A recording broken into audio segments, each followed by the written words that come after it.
J'ai trouvé ces films très touchants parce que ça raconte des histoires humaines difficiles. Et je l'ai trouvé aussi très bien joué, notamment par l'actrice principale, mais pas que. L'enfant aussi, le mari aussi. Et puis c'est un film aussi très parlant du point de vue de l'histoire. Ce n'est peut-être pas un documentaire historique, mais ça rend bien l'idée de l'époque. Alors, c'est un film qui se situe dans la période de la dernière dictature militaire qui a eu lieu en Argentine entre 1976 et 1983. Et pendant cette période, malheureusement, il y a eu beaucoup de persécutions de l'opposition politique. Et malheureusement, ça a donné lieu aussi à des enlèvements d'enfants qui naissaient de femmes emprisonnées et torturées et tuées ensuite.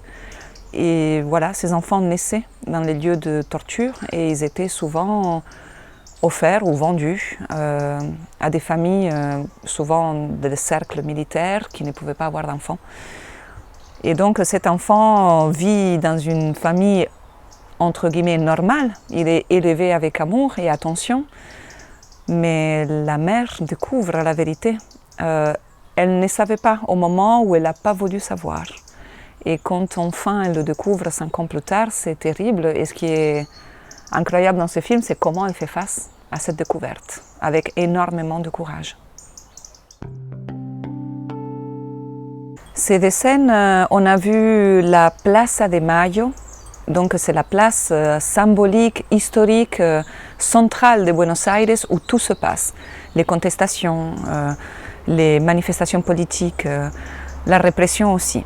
C'est une place qui fait partie de la mémoire collective de l'Argentine et on y voit les mamans en 1976 qui commencent à chercher leurs enfants. Donc leurs enfants qui sont des lycéens, des adolescents, des jeunes.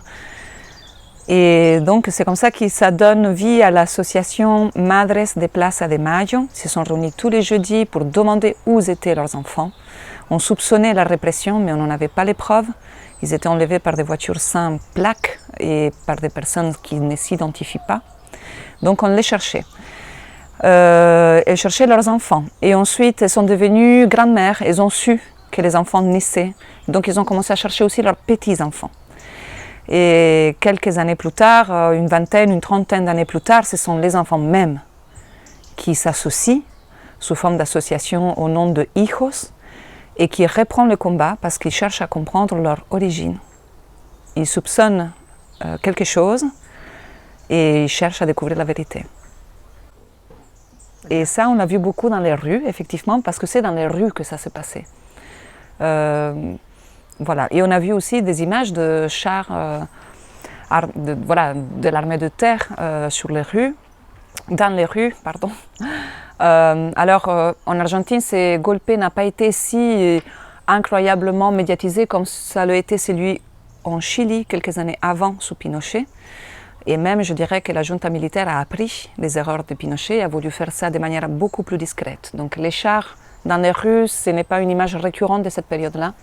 Mais malheureusement, ce qu'on a vu dans les documentaires avant, donc les lieux de torture, ça malheureusement, c'était mieux caché et moins visible.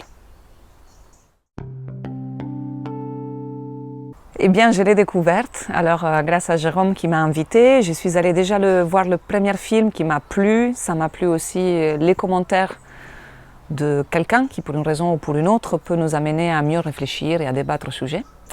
Et puis j'ai apprécié le soir même où je suis intervenue, la réaction du public. Il y a eu beaucoup de commentaires, de questions et de partage d'idées. Donc ça m'a beaucoup plu. Et puis la programmation elle est chouette, alors je me suis inscrite.